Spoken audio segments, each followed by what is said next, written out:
Hi, and welcome back.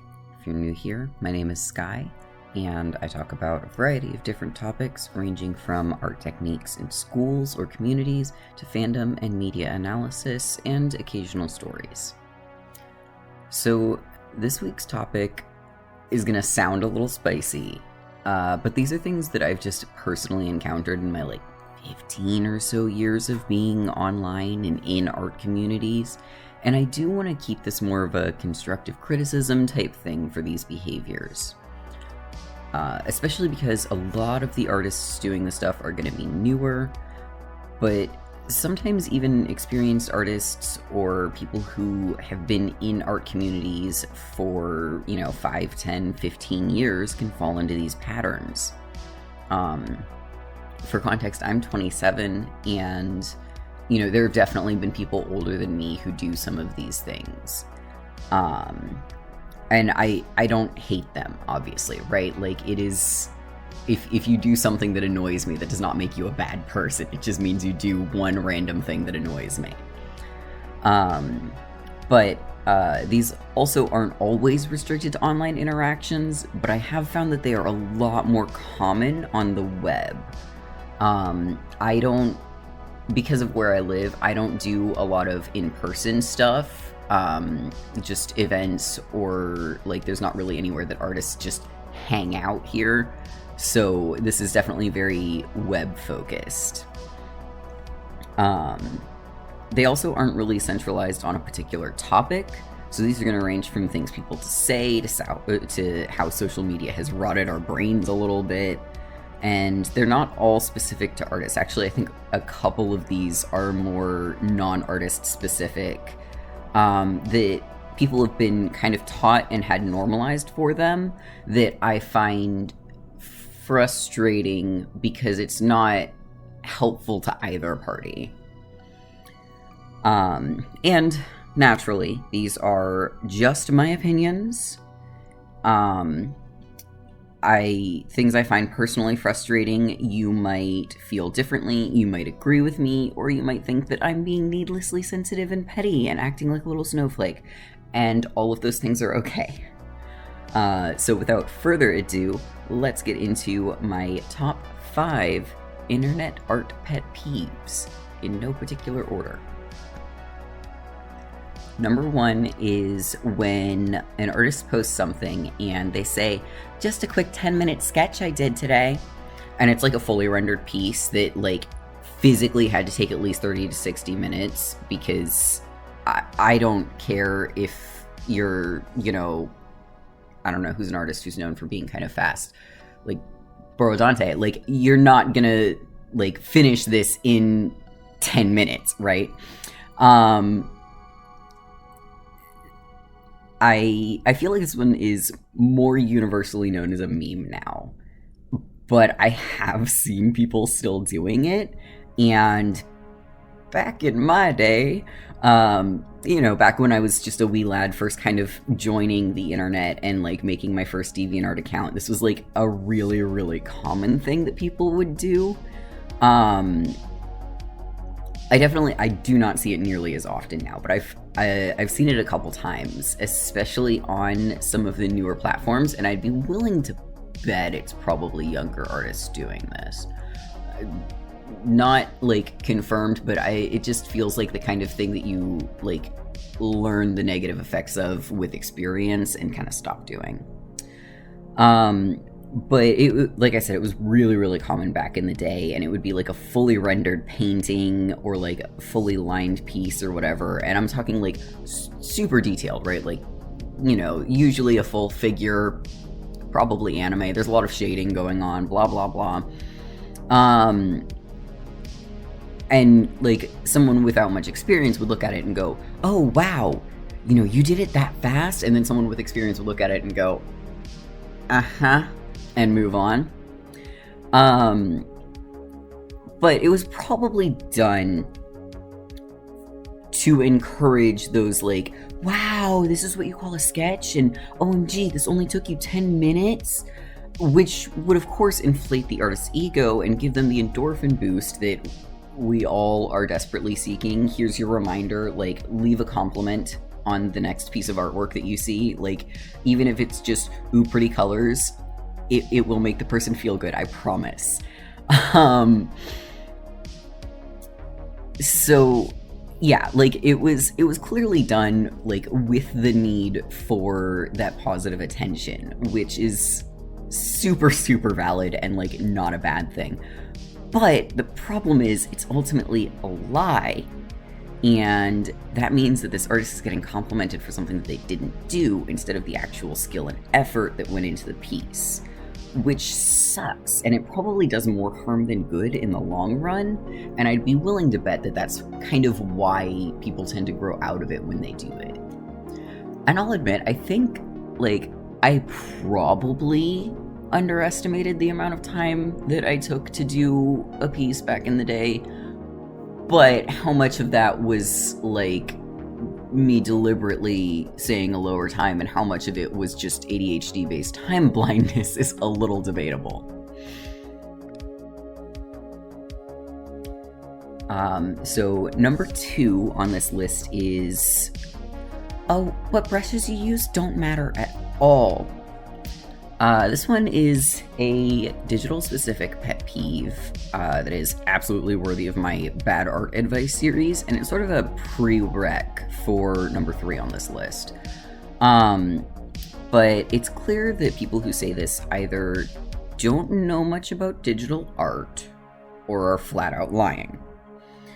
And, like, yes, you can do a lot with just the basic pen brush. I think it was D'Angelo Wallace, before he became a commentary channel, who followed a Bob Ross tutorial using only the basic round brush in Photoshop.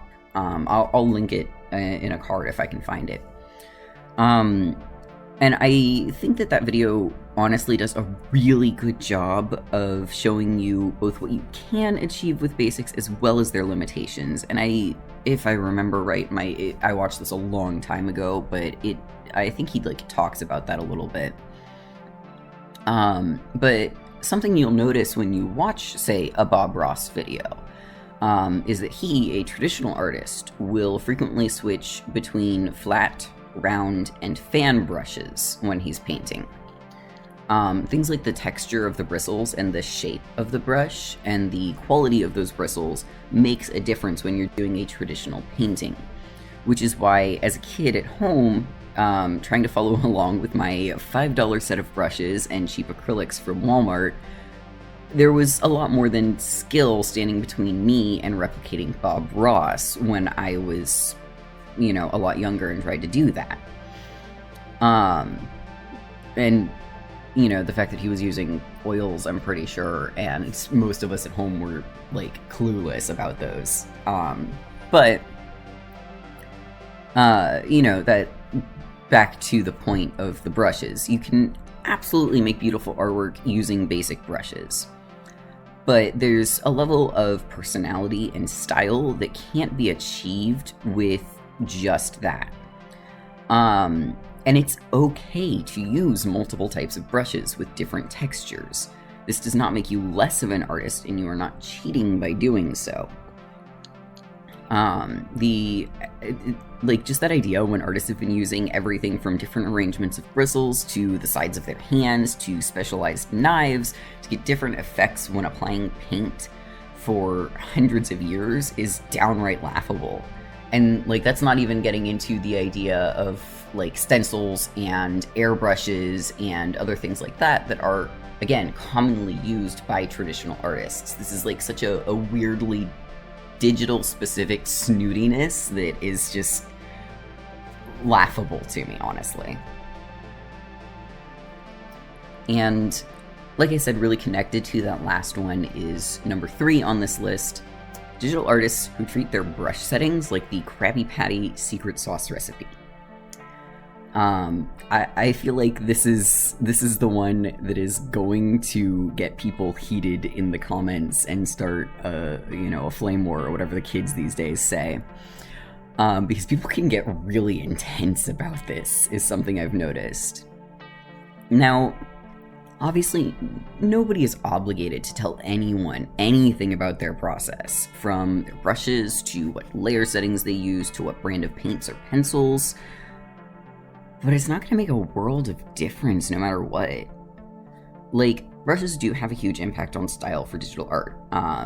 Like I said in the last section, they make a difference in the sense that they add personality, and, you know, how you use them is really relevant.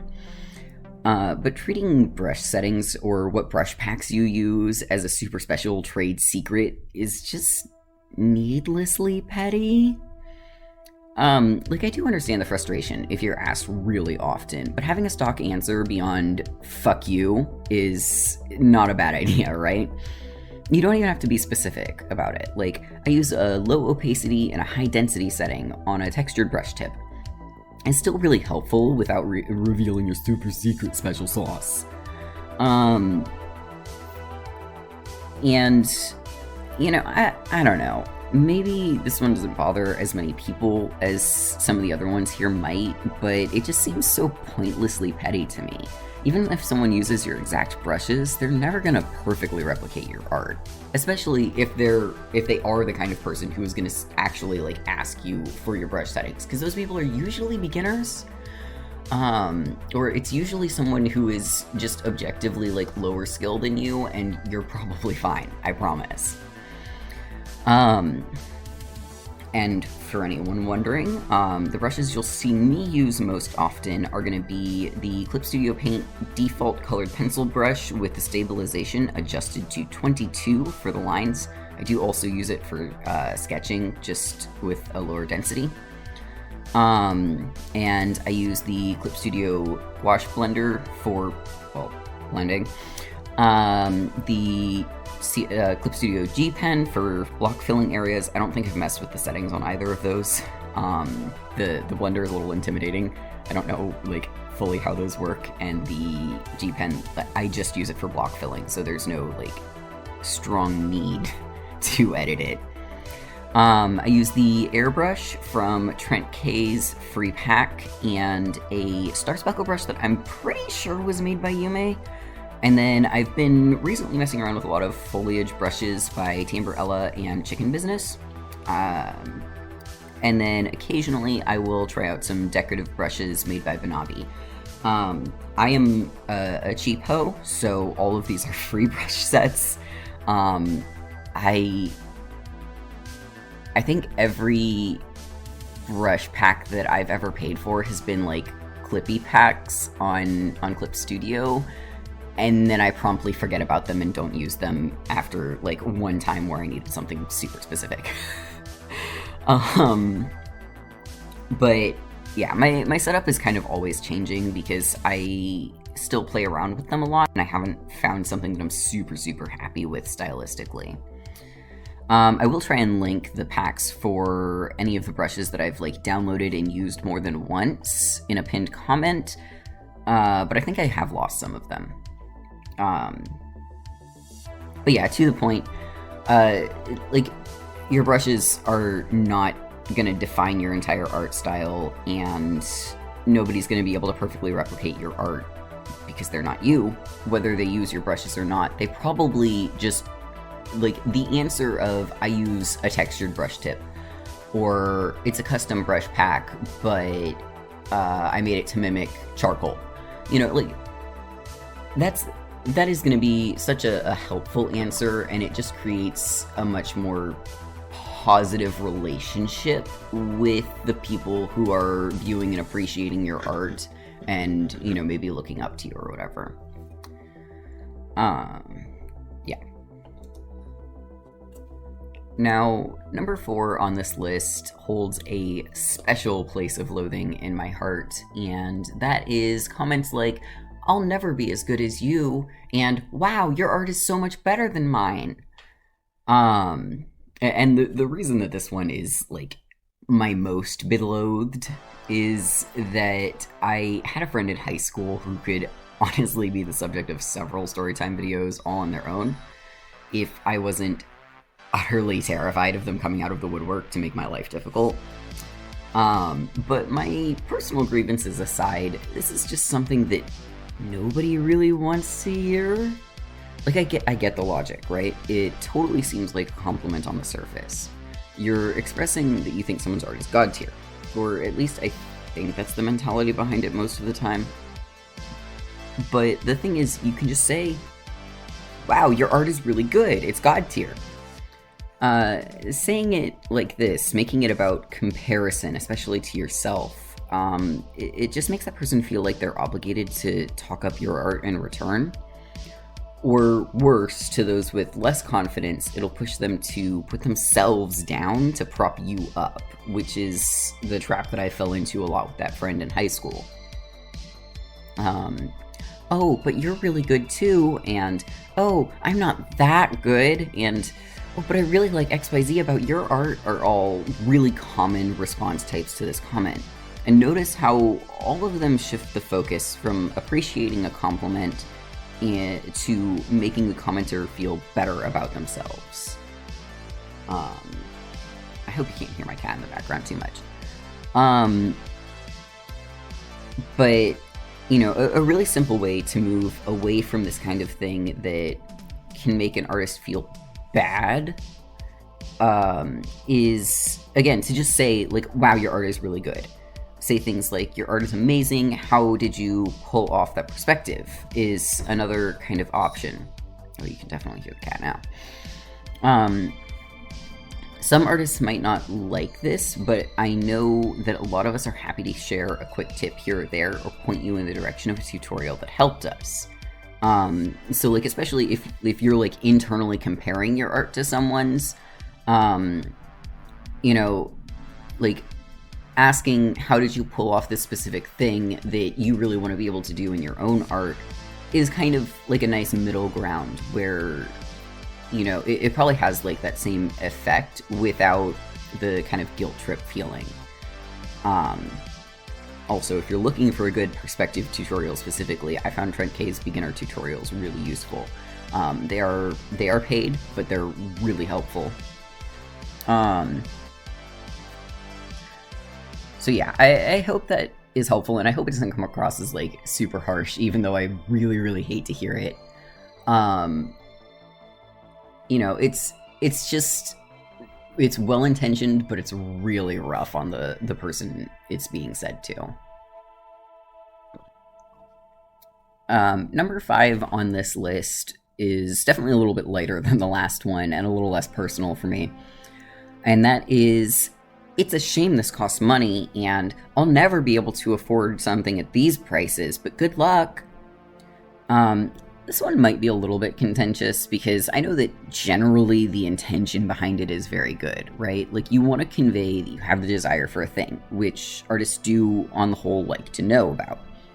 But the thing is that oftentimes, well-meaning though these statements might be, the way they're said tends to come off as guilt-tripping. This is one I debated about including this, but I've talked to enough other artists who've, you know, are on this, like, you know, lower, like, semi-professional but not really tier that I'm at, who encounter this and get frustrated by it. Especially because, like, we don't know how to respond to this, right? Like, what do you say to that? To someone saying, like, oh, this is too expensive? Like, do you know, go on an explanation of why you need to put bread on the table? Or, like, do you just say, oh no, hope your financial situation improves, when it might not be their financial situation at all, and maybe they just think that $5 is too much for a keychain? You know, it's just really hard to respond to. Even if it is well-meaning and you're not intending to guilt-trip them. And I do think that some of this at least goes back to, like, DeviantArt and the introduction of their point system, that it definitely, like, helped kill the... My cat is playing, and I really hope that you can't hear him. But it definitely helped kind of kill people's understanding of value of art, which was already a bit difficult to get them to do in the first place.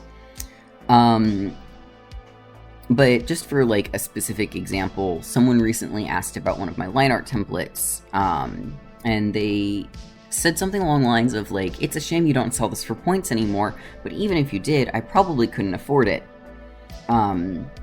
It's not word for word because I don't intend this as a call out. It's just kind of a more specific example, because like that second part is completely unnecessary, right? And then that first part is conveying something helpful, but or like well-intentioned, but not just not in a very good way, right? Like when it's said aloud, I feel like you can kind of tell how it comes across a little bit, which, you know, tone on the internet is always really hard. And of course, I assume good intent when people say stuff like this, right? Like, I think very, very rarely is anyone doing this maliciously.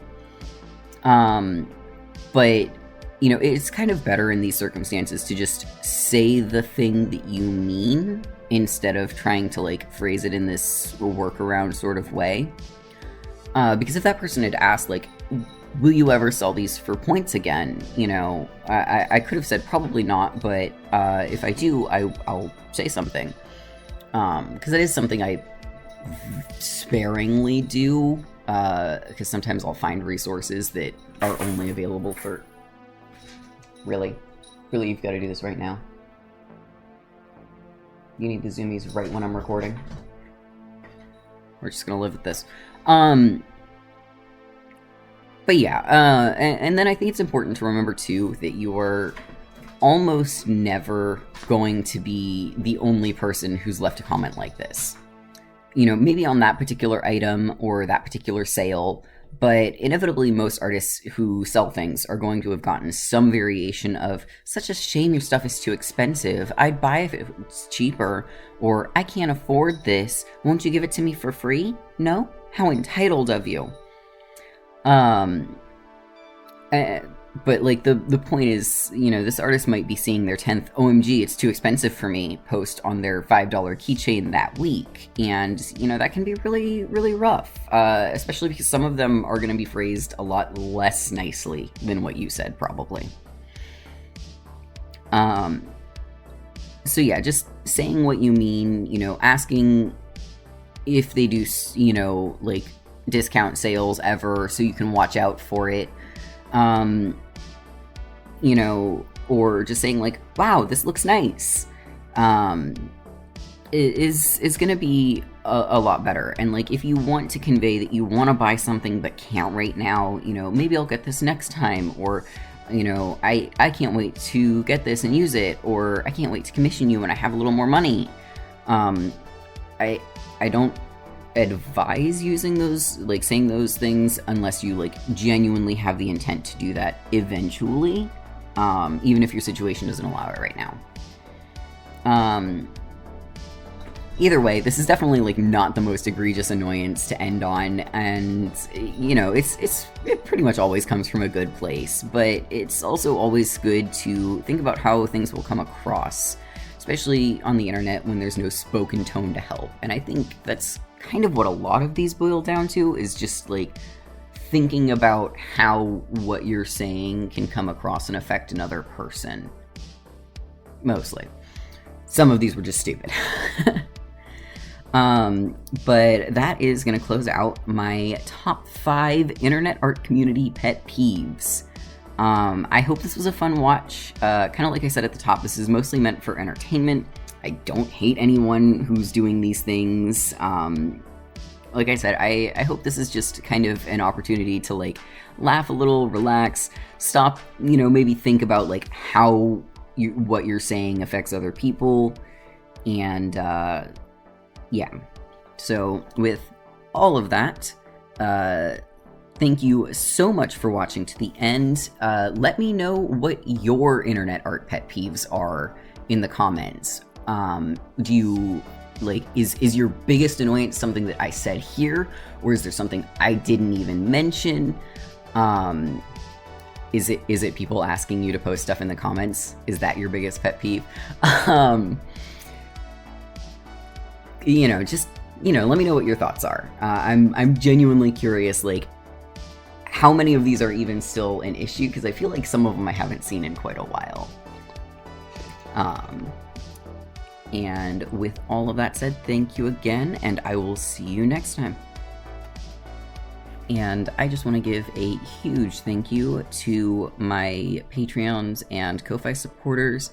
On both platforms, anyone subscribed at all will have their name listed in the supporters box at the end of the video.